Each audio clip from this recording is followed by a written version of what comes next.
Alright, it's Henry again, and today I'm going to be doing another build video, and this time I'm going to be doing the 1:100 scale SoftBank RX-78-2 Gundam 30th Anniversary version. And I just like doing build videos of these unique kits that you don't really see too often, so I think it's a good chance to give people a better look at what the kit is really like. So anyway, let's go ahead and get down to it, because anybody that's seen one of my build videos before knows that this is going to end up being a long video. So, let's see, we're going to need this metal inner frame, or more like joint parts really. Let's see, not going to need that, but we will need all of these parts. You know what, I'm just going to move this over here so I can kind of keep my little work area relatively clean.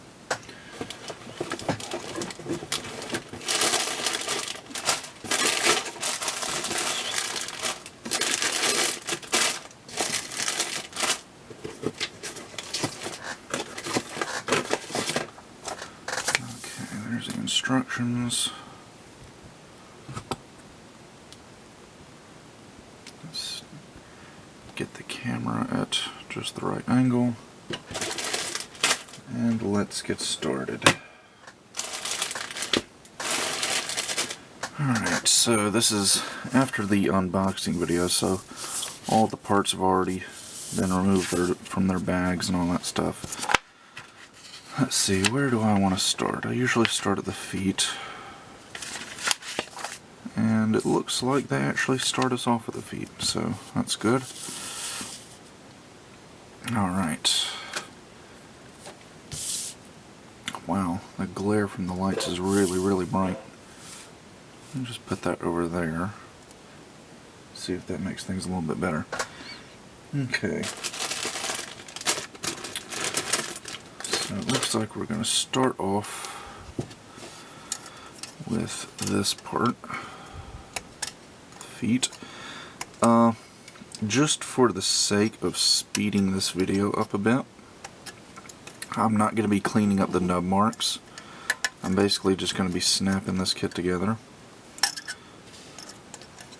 because that first build video I did, well, that wasn't the first one I did, but the 1:144 scale A&A Gundam, I did that build video on, and I cleaned up the nub marks because it was a chrome plated kit and it took forever. And hopefully, if I just snap it together like this, it'll cut down on a lot of that unnecessary video time. Alright. For those of you who are wondering how I clean up nub marks, I basically just use sandpaper. I like using that a lot better than a hobby knife, because when you use a hobby knife, it'll work, it'll get rid of the nub mark, but there's always that chance that you'll accidentally cut too deep and gouge out a little notch in the plastic by accident. And to avoid that, I just use sandpaper. And sanding takes even longer than a hobby knife, and it's going to create dust everywhere, so I'm just going to avoid the cleaning up of the nub marks altogether for the sake of this video. I'll just go back and do that later. Okay, let's see. Next up, we've got polycaps. Now, I gotta say, these are about the most unique looking polycaps I've ever seen. Not only are they molded in gunmetal, but they're just kind of strange looking, especially this one and some of these. Anyway, need polycap number 7. Clip that off. I'll just put that to the side.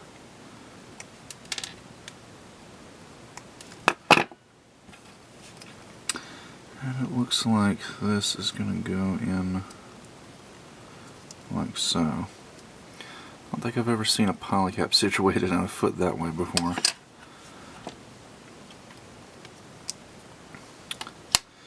And next is the white part of the foot. see.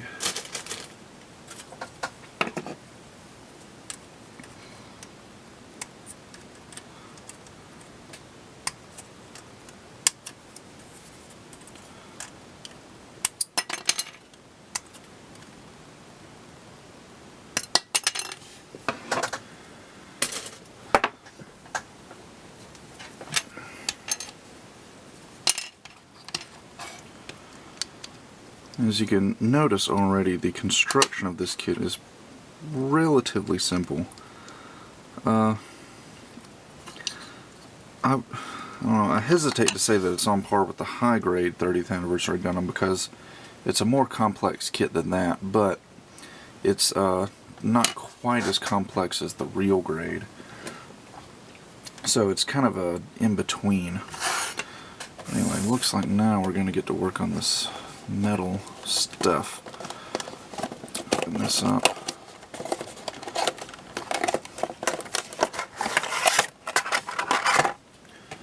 Put that box to the side. And actually, I'm mistaken. I need to assemble the ankle joints first. Let's see, here we go. Do these ankle joints, then do the lower legs.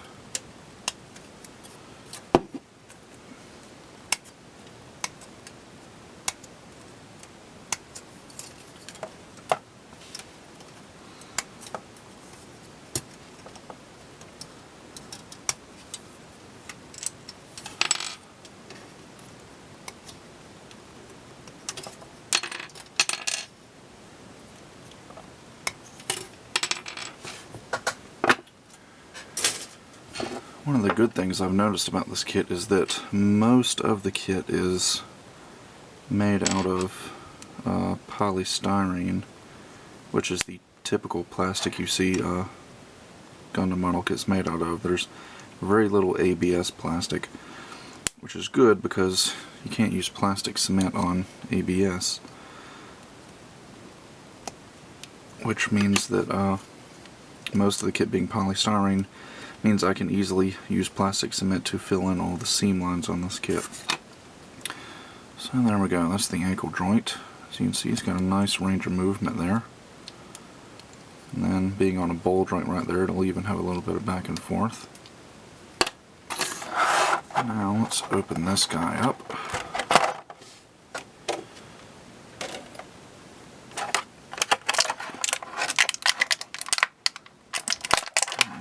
Get it out of here. There we go. Alright, I'll just put that up there. And this is the first time I've actually pulled this metal joint out of the plastic. And you're going to get almost a 90-degree bend, not quite, but almost. Very, very sturdy feel to it. Of course, being die-cast, you would expect it to feel sturdy. And even though these are die-cast parts, they do have like little polycaps in them right there, and for the ankle joint there. And I'm assuming I can go ahead and just kind of pop that on there. And there you go.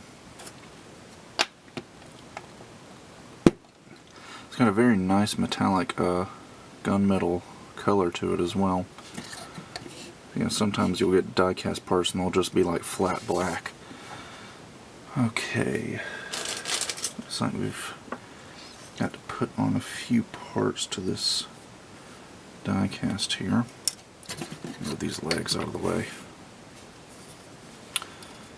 And these tiny little parts which are going to cover up the screws on the knee joint.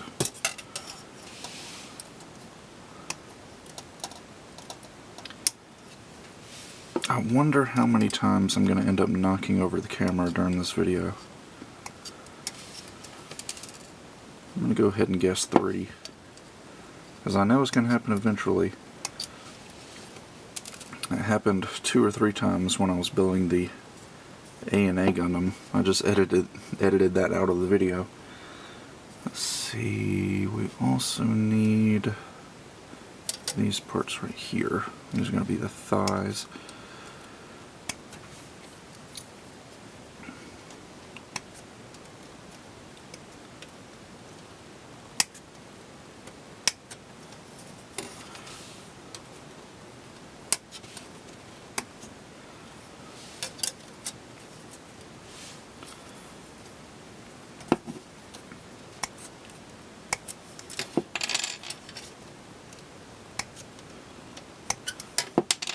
There we go.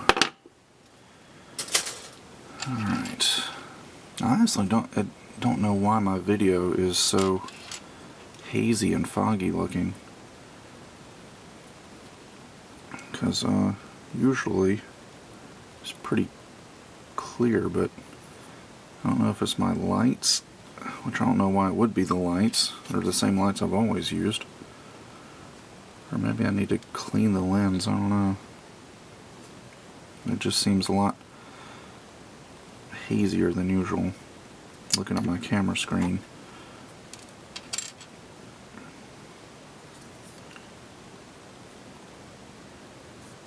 Anyway, put these in place.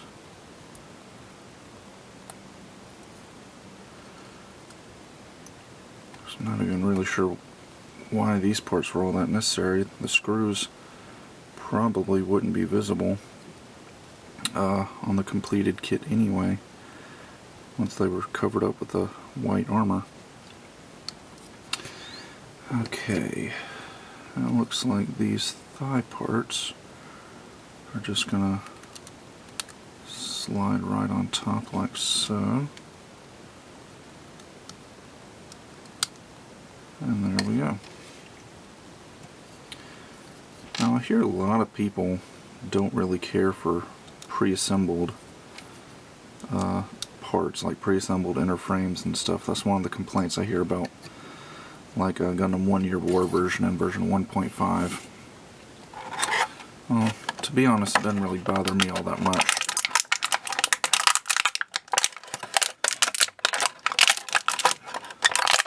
I've snapped together enough Gunpla kits that I don't really feel like I'm missing out on anything by not having to assemble a few joints in a model kit. So anyway, there's the hip joints. I wonder if these are... No, they're not ball joints for the hips. It looks like a kind of like a little T-shaped bar thing in there. Let's see if I can zoom in on that. It's kind of like a... See how it's like a little T-shaped bar? So it's going to give you pretty much all the way in and out, and then you're going to get rotation like that. Looks like it's rotating at the in the waist section rather than in the leg. So it's rotating on this part, and then it's going in and out on this part, and then you've got rotation below the hip there. So it's a little bit different than what we're used to. And then they've got polycaps built in here for the skirt armor. So looking good right now, and being most of this right here being die cast, it's very, very hefty. And as you can see, we have very little die cast left for the upper body, so this guy is not going to have any balance issues whatsoever. He is going to stay firmly on the ground, because just the inner frame of the legs is heavier than your average master grade. Let's see, next up it says we put together the torso. It looks like the instructions are having us put together the entire inner frame first, and then putting on the armor around it, which is fine by me. That's actually the way I like to work anyways.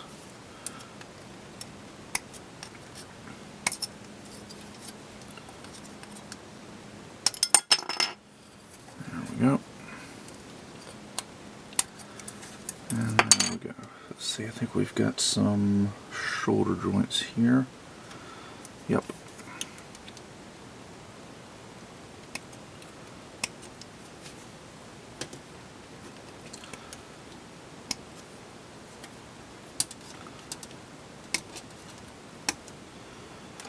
Let's see. Do we need anything else for the torso? Nope, just polycaps.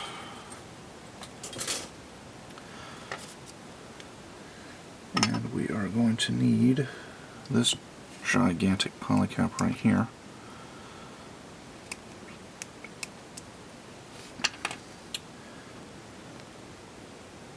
Let's see, J number 9.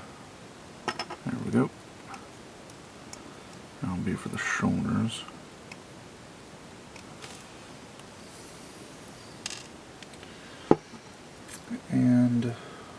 No, is that? Oh, J number 10. I'll wait for the neck. There we go. Okay. Let's see, let's go ahead and put these together. It's going to go on like so.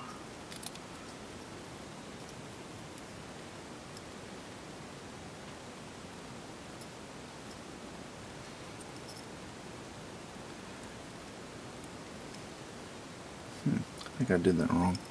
Goes on this side. Definitely did that wrong. There we go. Oh, I'm holding the front part. That's probably why it didn't do right. Now I suspect that the torso of this kit is going to be a focus of complaint on this, simply because this kit doesn't have a core fighter. Because I remember a lot of people complained about that on the Gundam One Year War version. But since then, in the years since that kit's been released, I think a lot of that complaint has died down as people just have come to accept it. But I remember when it first came out, people were just all hot and bothered that it didn't have a core fighter.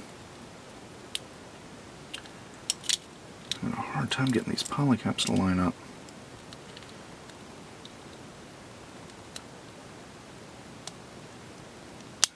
There we go, finally. Alright. Honestly, not having a core fighter doesn't really bother me, because I don't really bother with the core fighters too much anyway.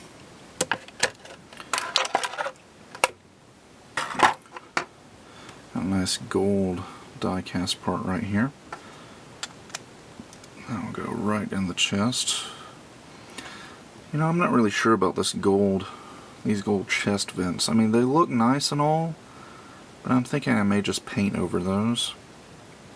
I may leave the actual chest vent parts gold, but that middle part's definitely got to be painted something. Because when I do get around to painting this, I'll probably end up painting the core fighter red, white, and blue like it is originally supposed to be, and then have the rest of the inner frame in gunmetal or gray or something. Snap that on right there. And there we go. It's got a ball joint for the waist, so we'll have plenty of movement. Now, even though this kit was made in 2010, you're starting to see that it's not going to be the same quality as a 2010 Master Grade. It's, I'd say it's about the same quality as a Master Grade from 2004, maybe. It's got about the same quality interframe as Gundam One Year War version. And I think it came out in, what, 2005, I think? So anyway, moving on.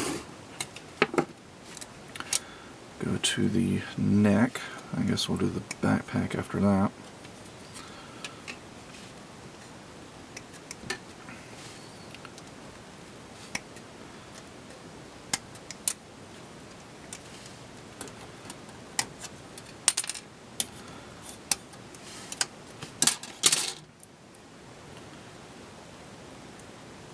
Neck is pretty simple. It just snaps together like so, and then fits right into that little ball joint. There we go. Got a really long peg for the neck.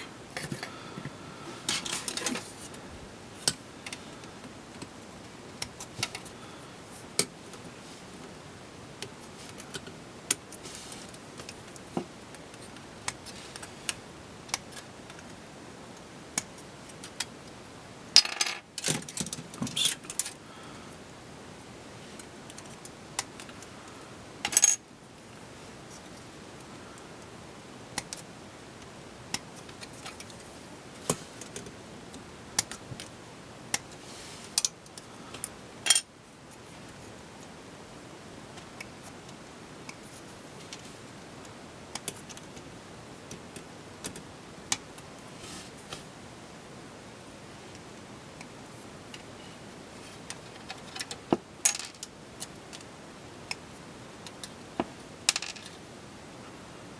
That's it for the backpack.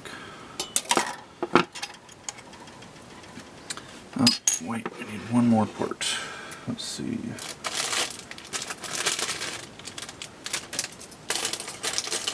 This teeny tiny runner of ABS parts. I need this guy right here to put the thrusters on. There we go. Yeah, that's it. Alright. Put this in here. And the thrusters go on that.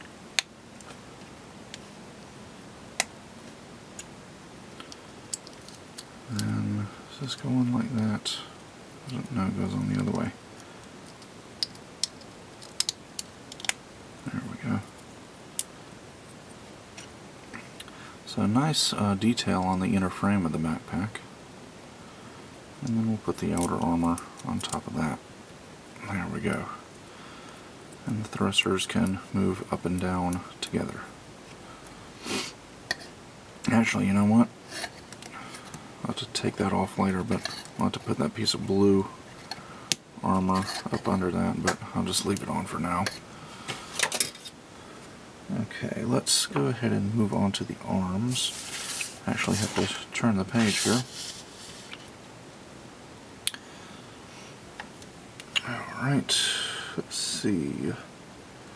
Oh, the arms are actually a white part. Let me go ahead and cut out these parts for the biceps.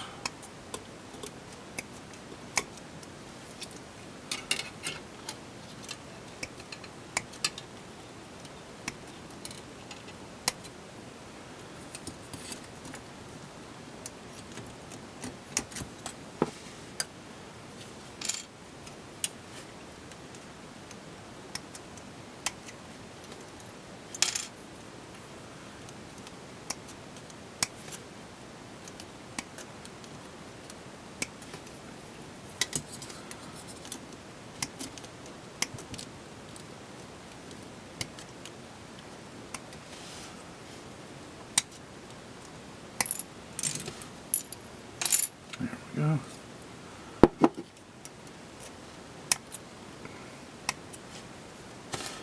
And there we go. Now, I actually need some white parts here. These shoulder joints are white,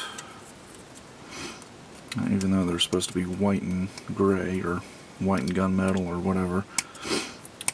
Looks like I'm going to have to do a little bit of painting on them, but that's not too bad. I have to be doing a lot of painting and masking on this entire kit anyway, just to get those multiple shades of white and gray on the armor.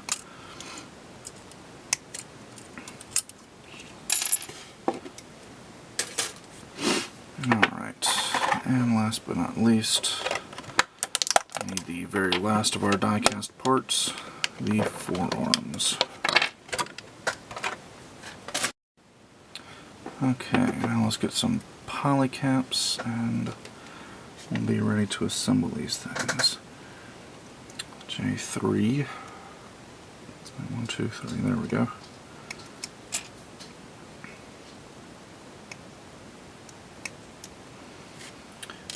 And J2.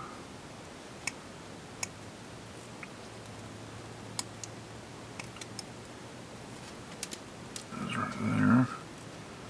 And these large ones right here will be for the shoulder joints.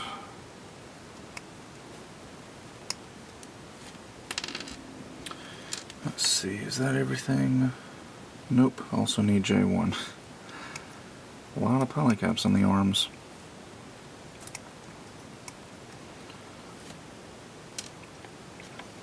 Okay, I think that'll do it. Put these up here. Start with the shoulder joint.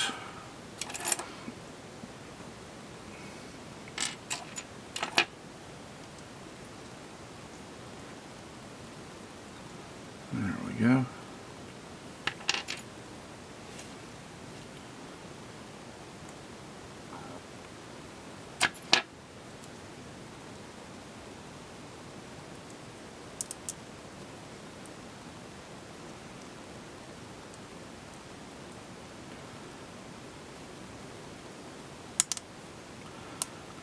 Alright.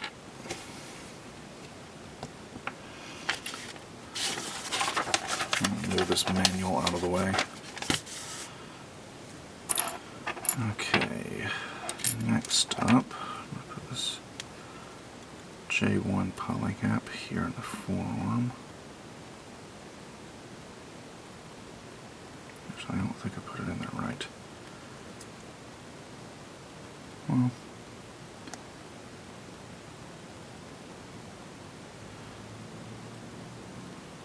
there we go. Do the same thing on the other side.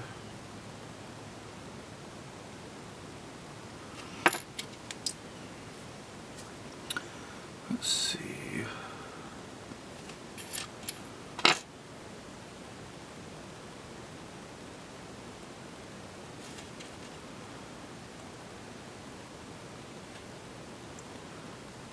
This definitely has the feel of an old school Master Grade, putting all these polycaps in here. I think Bandai's kind of spoiled us lately, releasing all their newer Master Grades with hardly any polycaps at all.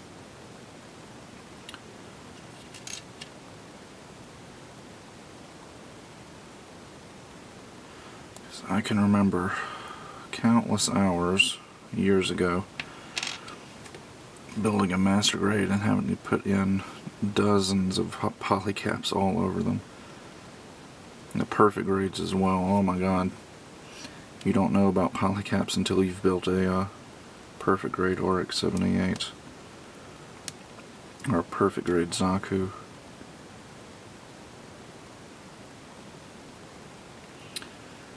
There we go. And now for the elbow joints. Let's see.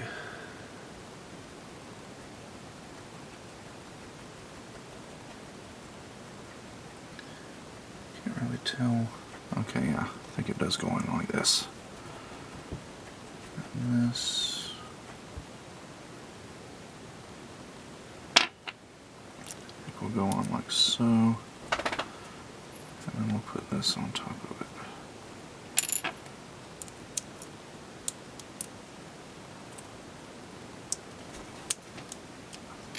Maybe I did need this one.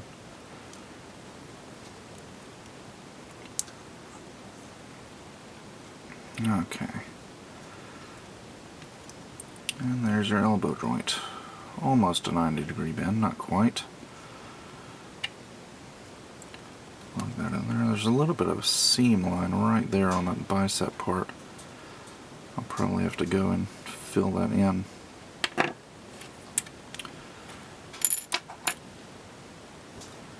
Anyway, just do the same thing on this side.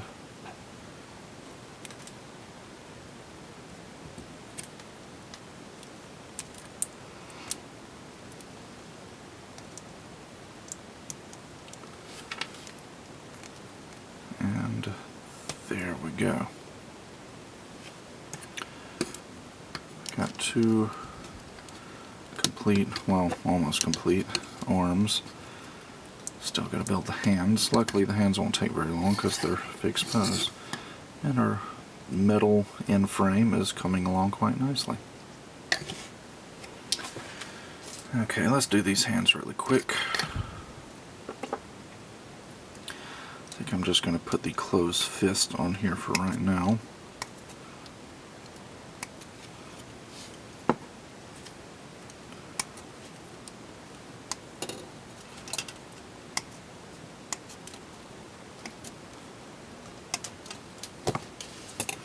Oops. Alright.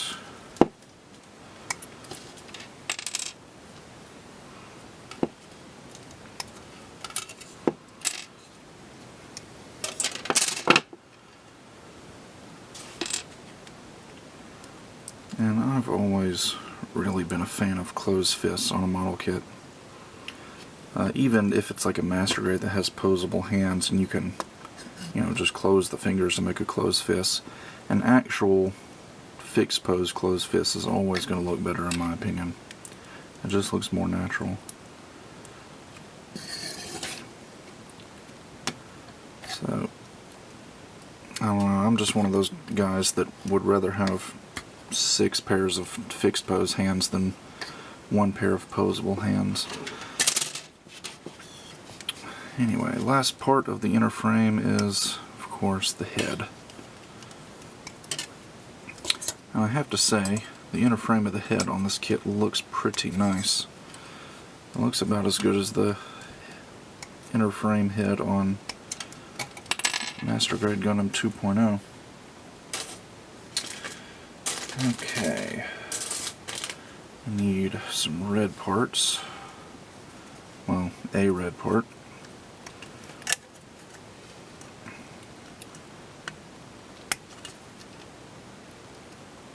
There we go. And we need a clear part.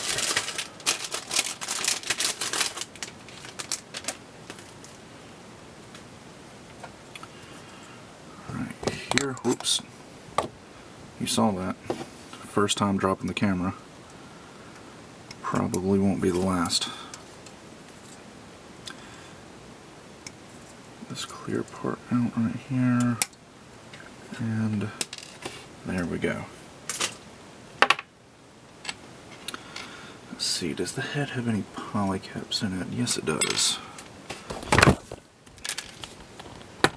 Second time dropping the camera.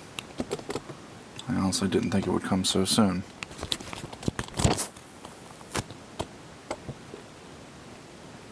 Alright, okay. I think we're good to go again. Resituate this a little bit. Alright, sorry about that. Cut this out. Move this camera down a little bit more. Anyway, like I was saying, really big polycap that's going to be going inside the head. So it's going to go in right, or maybe it goes in, oh, it goes in this way.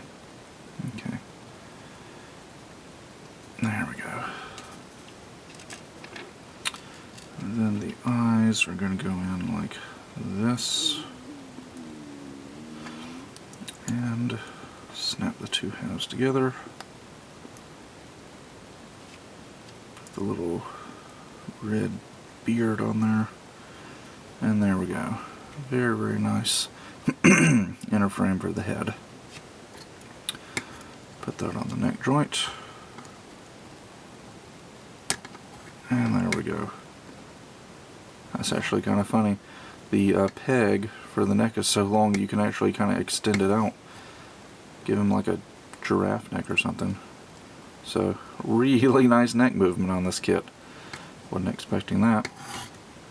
And push it down, and it looks normal. Alright, so that is our inner frame. Now, we get started on the outer armor. And looks like they start us off at the legs again. Guess we'll do the ankle armor first. Start at the bottom, work our way up.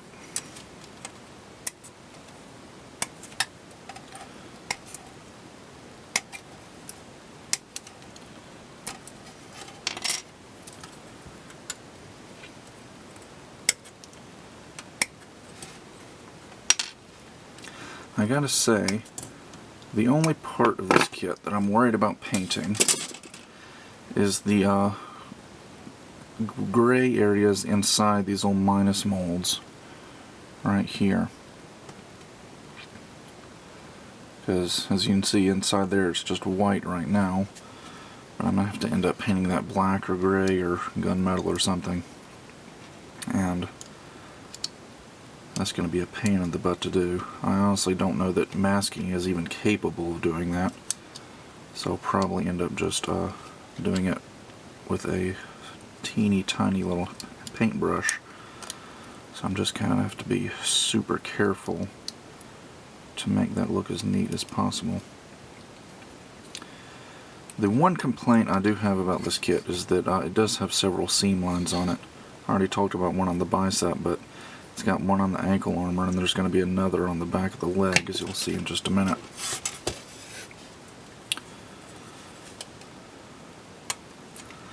but seam lines aren't really that big of a deal. Ever since I started filling in seam lines with plastic cement instead of putty, they've been a lot easier to get rid of. I really wish I had picked up on that a lot sooner than I did. Otherwise, I probably wouldn't be as opposed to seam lines as I am now. Alright. So the outer armor on this kit is actually pretty simple. And just like on an old school Master Grade, the outer armor fits onto the inner frame with polycaps.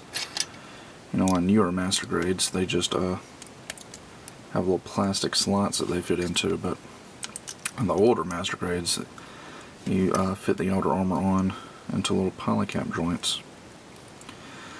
Alright, so there we go. As you can see, there's a seam line running down the back of the legs. The only bad thing about this seam line is that I've got all this detail that the seam line is running through. So when I'm sanding that seam line down, I'm going to have to be careful I don't accidentally sand the detail away.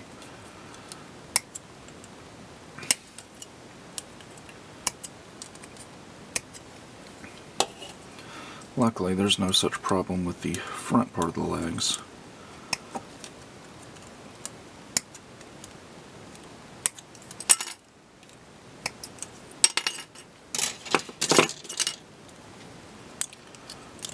Put that on there.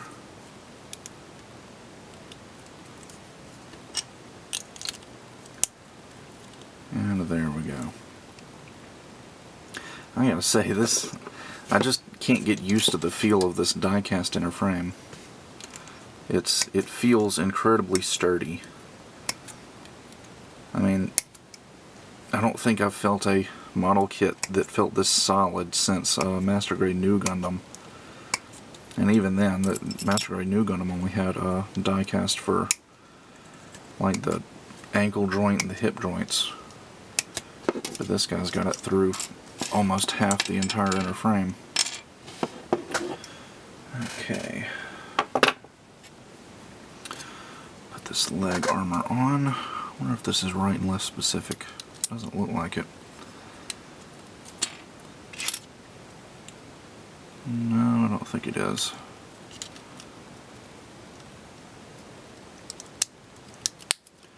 There we go. And do the same thing on the other side. Okay, legs are done. Let's do a little test bend at the knee. So you get almost a full 180-degree bend. Nice smooth action, smooth movement with that die-cast joint. I'm guessing there's like polycaps up inside there for the actual joint movement.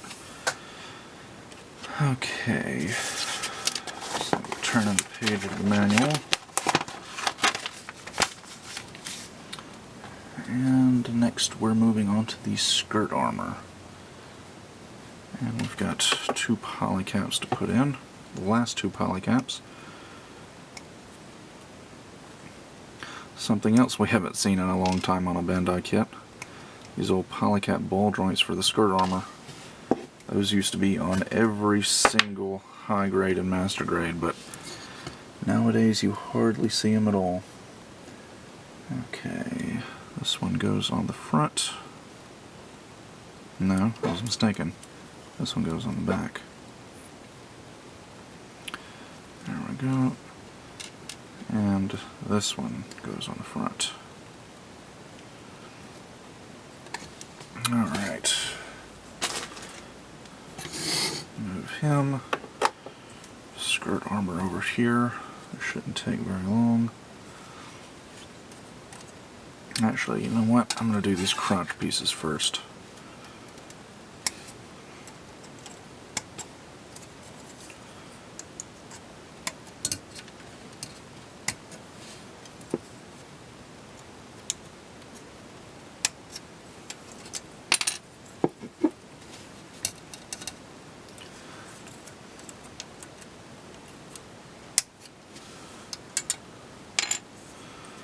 Teeny tiny little yellow V right there. I also remember when we had to paint this little yellow V on every single kit.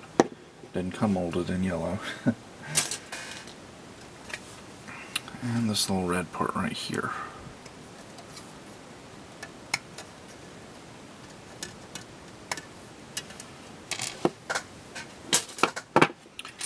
Alright.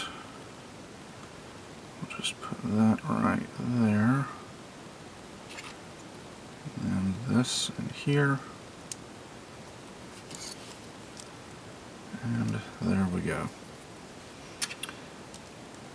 Put that one there.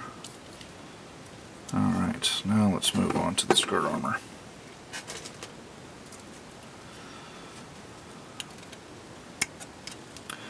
Now the only thing about the skirt armor that does kind of bug me is that there's no detail on the underside of the skirt armor.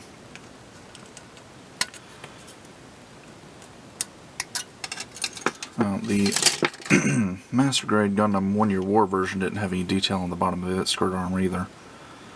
But I think pretty much every RX-78 kit that's been made since then has, or at least every Master Grade and the Real Grade as well. So I may have to go in and do some plow plating or something and put some detail on the undersides of that skirt armor. Because a lot of times, like on older Master Grades, there won't be separate pieces up under the skirt armor, but at least it'll have like mechanical detail molded on the underside, even though it'll be white. But this is just plain dull plastic up under there, so I may have to do a little something myself. Alright, I need 10 and 12. These two parts. These will go in the front.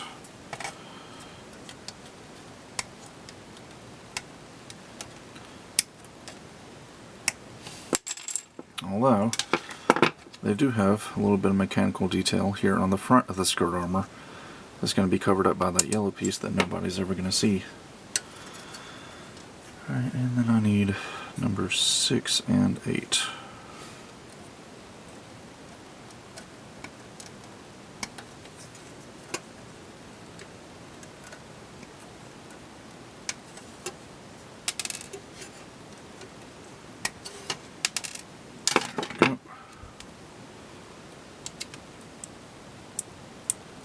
So like so,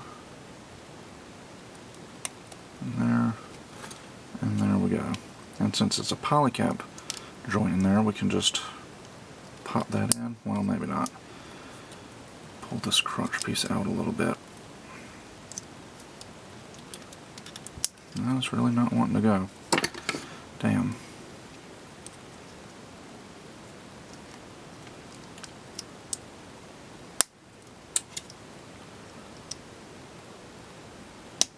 There we go. Okay.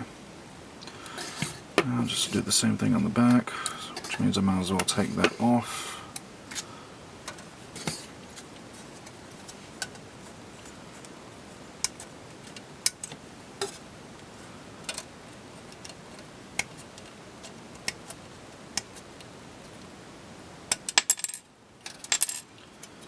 And these two little yellow parts.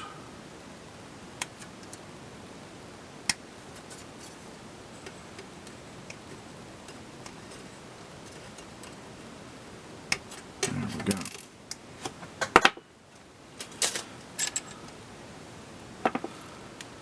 Let's see, this one will go on this side. And this one right here.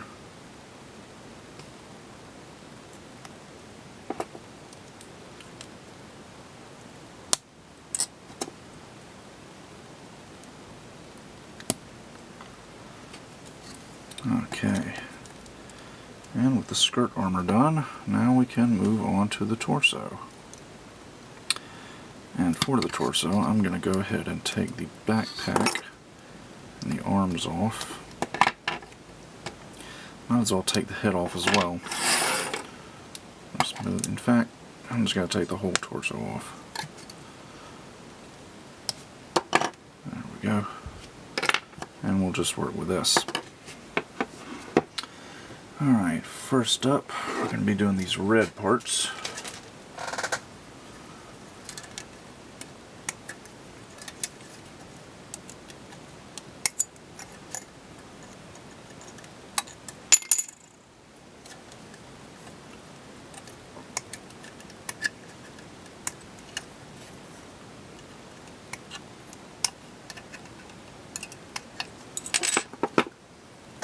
Done with that for a while until we do the shield, and these go on easily enough.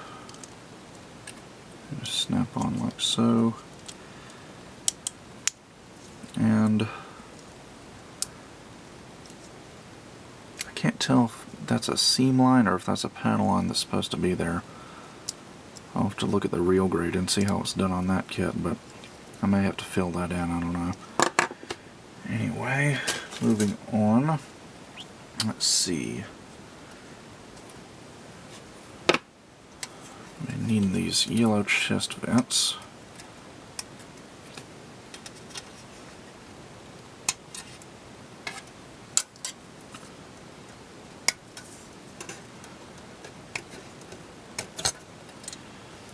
And all these blue parts.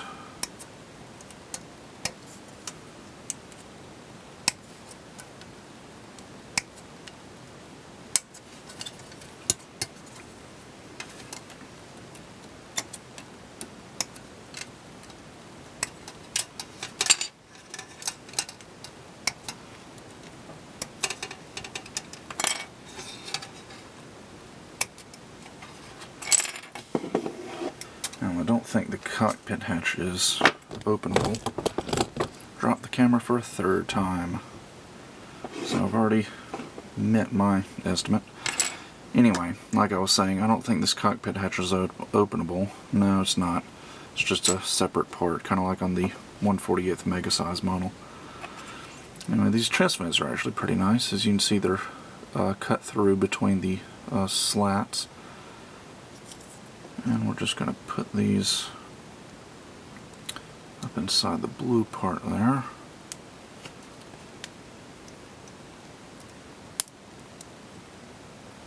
And then put this onto the torso.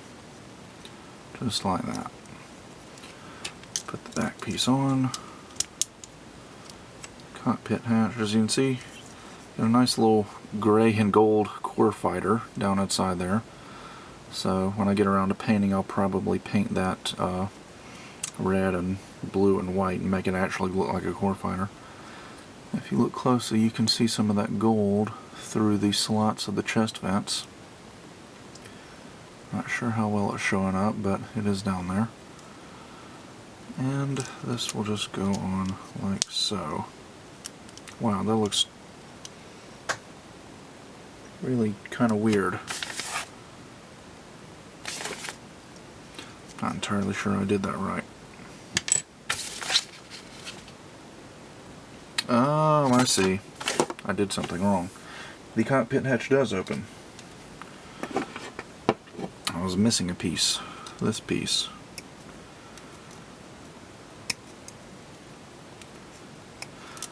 That's what I get for not paying attention to the instructions. Alright. Put this piece in here. And we'll put this piece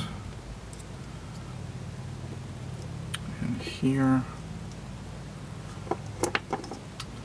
Now we put the torso together. And there we go. Opening cockpit hatch. Okay. Put this yellow collar port on. And the torso is done. Put the backpack back on there. And we might as well put the beam sabers on while we're at it. These on here. And they actually do have pegs in them, so the hands do have pegs to hold the weapons. And there we go. Put this onto the torso. And it's starting to look a little bit more complete.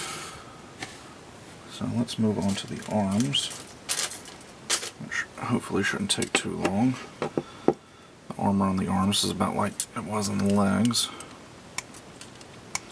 Start off with these shoulders.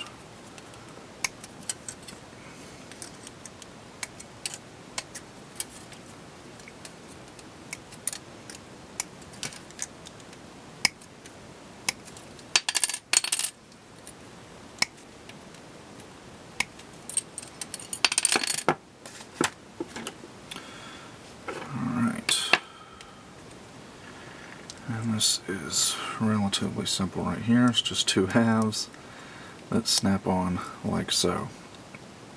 Pretty simple. And again on this side. And there we go. Do the bicep armor.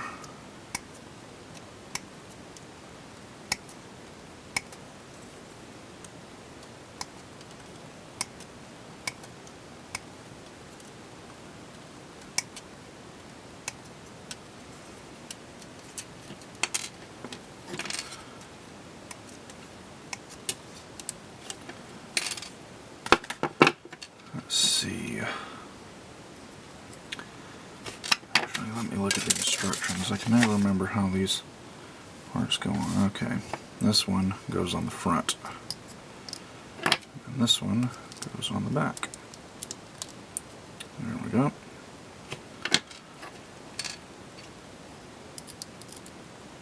Oh, that's the back.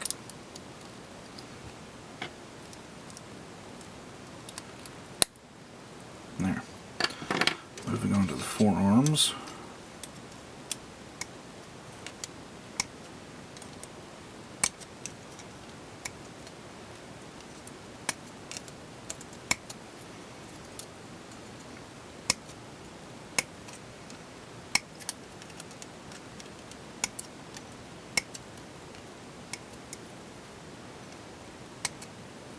That part already came loose. So did this one.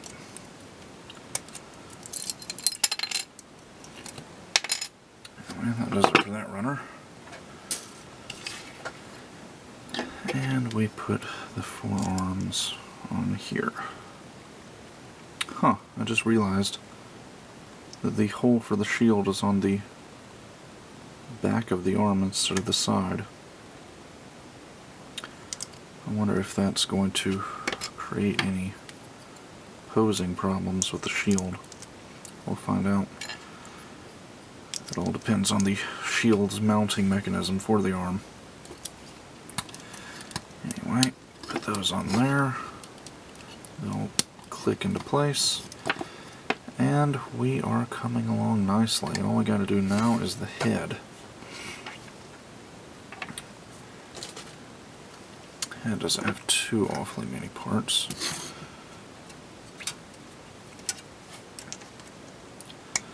Basically just a front and a back, the faceplate, and the V-fin.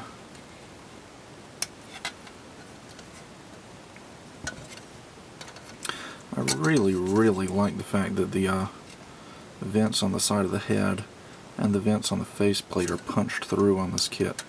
I honestly wasn't expecting that kind of quality for such a limited kit. Something that was just, I expected Bandai to go about it like, oh, let's just make a kit really quick and throw it in with this cell phone. I didn't expect them to do such a good job with this kit in the detail department. Of course, I say that, but then again, a few minutes ago I was complaining that there wasn't any detail up under the skirt armor. So I guess it's just kind of hit and miss, but oh well. Okay. Put this little faceplate on first. Put that on there. Looking good. Put this on here.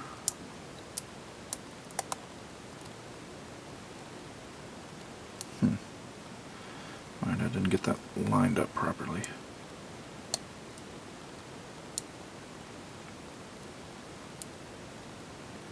Still don't have it lined up properly. What's going on here?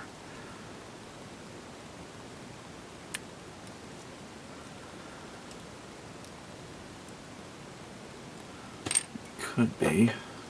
I need to trim off this nub on top of this clear part. I mean, that's what's keeping it from going through.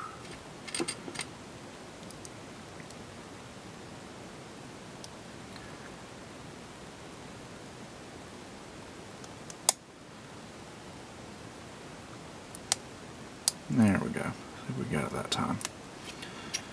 Alright. And the back of the head goes on. A little bit of seam line right there. Not digging that. Have to work on that a little bit. And we'll put the V-fin on. Another instance of nice detail is that there's actually, not sure if you can see it, but there's actually detail on the back of the V-fin, which is something we don't even usually see on master grades. Sometimes not even on perfect grades. I think the 1/40th Mega Size Gundam had detail on the back of the V-fin like that. And we just pop the head in place, and RX-78-2's body is complete. Looking quite nice. So let's go ahead and do the weapons and finish this video up. I think I'm going to start with the shield. Get this big white piece out of the way first. This yellow star.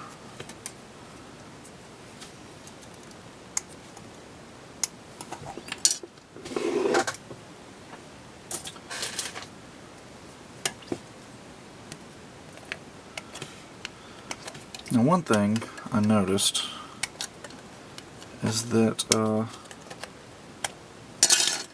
my other only one complaint, or two small complaint about this kit is that it seems they just didn't give very much attention to the weapons, because if you look at the real grade and the high grade and the Mega Size model, the shield has panel lines all over it, but there is not a panel line in sight on this shield. So if I want mine to be accurate, I'm going to have to go in and scribe in all those panel lines myself. Also, along that same line, looking at the decals and stickers, we don't get any decals or stickers for the weapons, the shield, beam rifle, or hyper bazooka, and that was a bit disappointing to me. So that means I'm going to have to go to Samuel Decal and order his set of 1/100 scale real grade decals and use those, at least for the shield and the weapons anyway.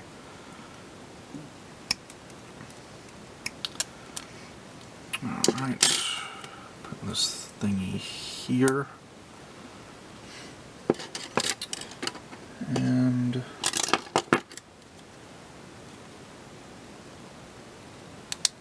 I'll go on like so, I guess. Okay, yeah. So it's got a sliding mechanism on it. I can slide up and down. I got a little handle right there. And it looks like the hole for the shield being on the back of the arm is not going to be a problem. Looks like they did the shield just like the Master Grade Gundam 2.0 shield, where you've got this little thing. It's got a plug in there, and then that will plug into the back of the arm like so. And of course I've got a closed fist on there, so I can't put it on right now. But I'll go ahead and build these weapons first.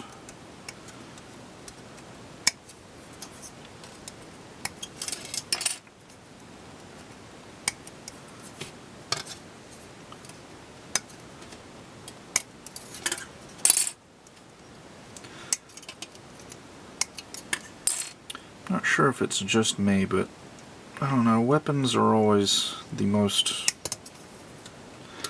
I won't say most boring part of building a kit, but I never find myself looking forward to building the weapons. I always look forward to building the body of the mobile suit. And then when I get to the weapons, I'm like, the weapons. Let me get these out of the way. I don't know, I never find myself excited about the weapons. I mean, I'm glad I have the weapons. When I display my Gundams, I display them with the weapons, but I don't know, I guess I just prefer building the body of the mobile suit a lot more than the weapons. Alright. I hesitate even putting this little yellow piece in here, because it's always a pain in the butt to get back out when you get around to painting. Maybe if I just kind of put it in there gently, so that way I can get it back out easily later on. Put this together. And this beam rifle went together pretty easily. Pretty simple. Although, there's a seam line going around the entire outside edge, which I'll have to fill in, but that's usually the case with weapons anyway. Put that on there, and there we go. But we've got one more piece. They give us a little ABS part here, number 6. I'll let us attach the beam rifle to the back skirt. I wonder if it'll fit on the shield. No, there's no place to put on the shield, but we'll be able to put it on the back skirt or the backpack. And last but not least, wait, oh, I was about to say last but not least, the Hyper Bazooka, but I forgot we've got a display base to build here. Anyway.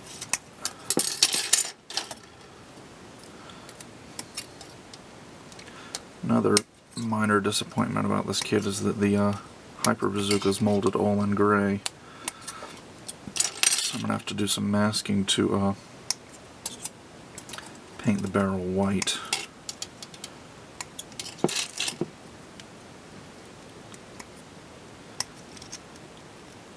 I keep mentioning all these minor disappointments, but overall I'm really happy with this kit so far.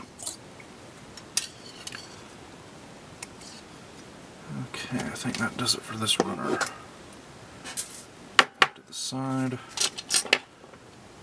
Cut out this little peg right here. And we'll put this Hyper Bazooka together.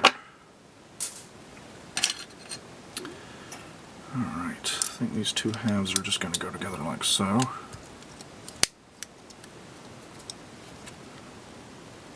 Put this right there.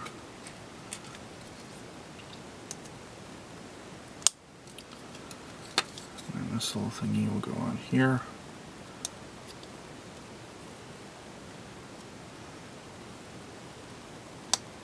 There we go.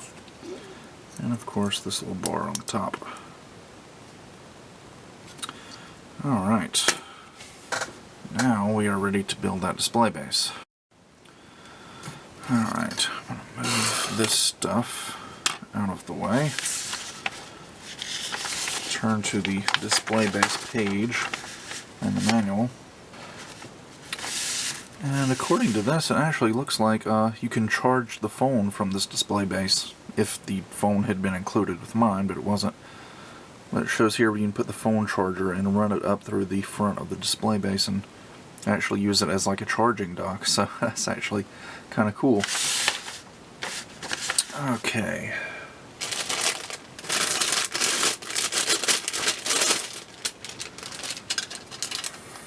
First, they have us doing the little display base arm, which is going to require a screw.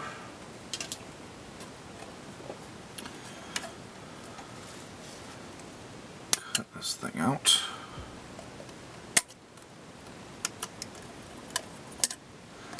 I think this entire display base is made out of ABS, by the way. Let's see. You need I'm missing a part here. This thing.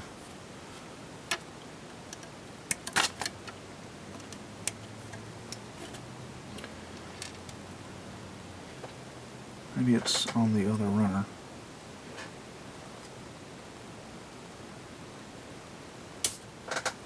Oh, I see what that is. Oh, I think. Oh, okay, I see what this is. There's alternate instructions on here where you can connect an action base mounting piece to this display base. But seeing as how I'm not going to be using this display base for anything other than SoftBank Gundam, I don't think I'm really going to bother with that. But it's nice to know you can do it if you want. Okay. Got that out of the way. Get the trusty screwdriver. Let's see, this is going to go in like so. Put this on this side. Nut goes here. And screw goes here. Alright. Next up, they're telling us we need this large part.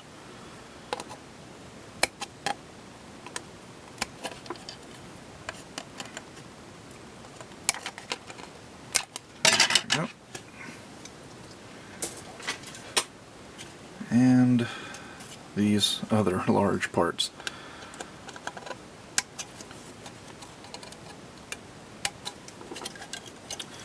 Kind of wondering if I want to paint this display base or not.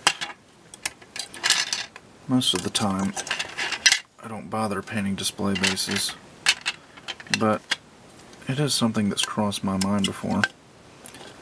I've actually thought about taking a regular action base and painting it up really nice, because action base has a lot of nice mechanical detail on it, and I actually think it would look really good painted up. So I might consider doing that here, I don't know. But then again, laziness may get the best of me again. Cut out these little feet parts. And there we go. Alright. Let's see. Now I need to take these and put them together.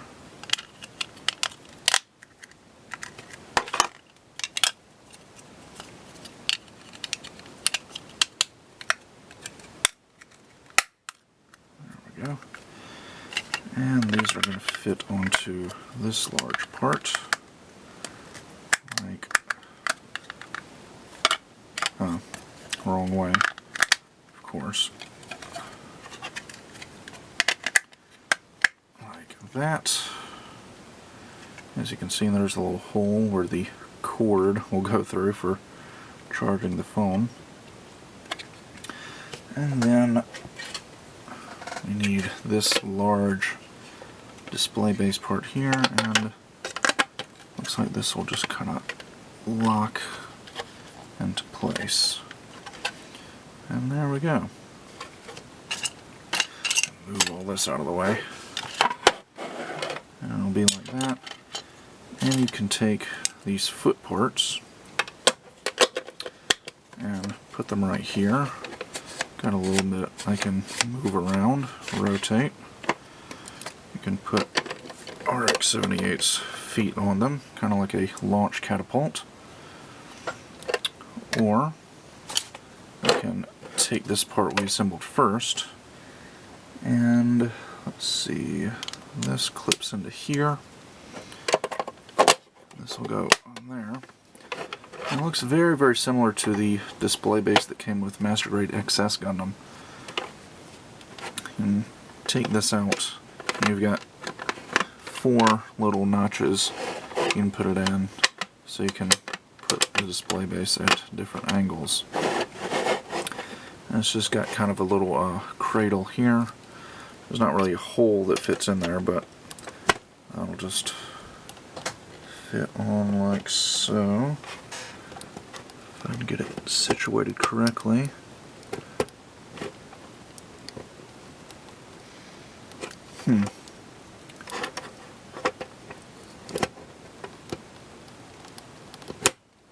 There we go. Oh.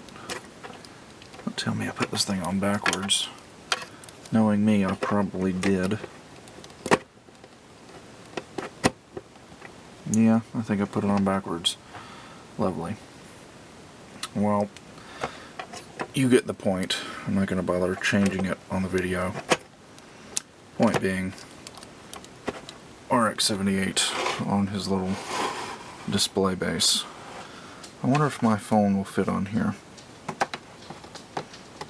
Nope, my phone's too wide. Won't fit. Oh well. Anyway, move that to the side. The one very last thing we got to do is assemble these trigger finger hands, and then we will be finished.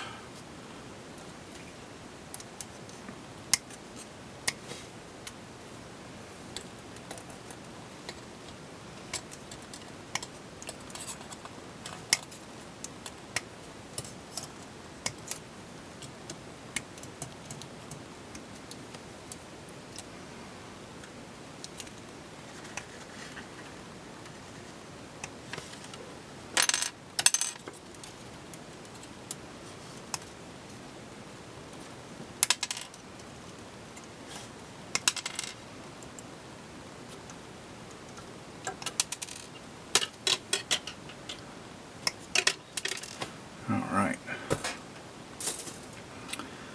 Put these together real quick. It's kind of odd. This is the first time I've ever seen the palm of the hand being a separate part from the rest of the hand.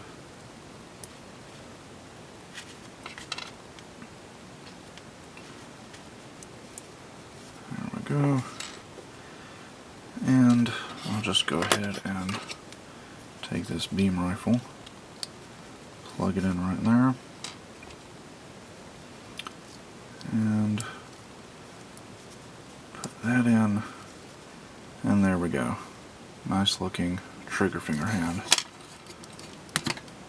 Swap that out. There we go. And I'll do the same thing here on the shield.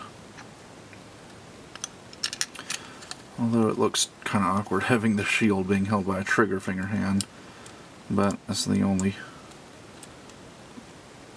left hand that can hold the shield. They didn't give us normal gripping hands like usual.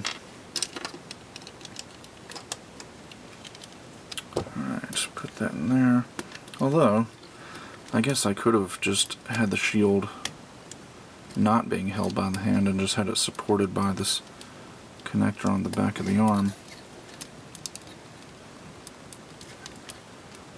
See, that should plug into there. It gets some hard to push that in.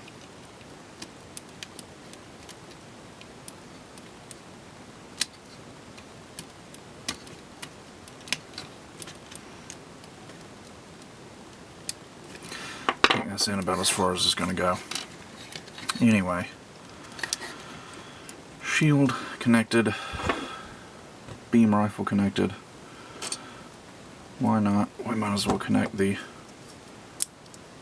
Hyper Bazooka to the back skirt while we're at it. And there we go. The 1 to 100 scale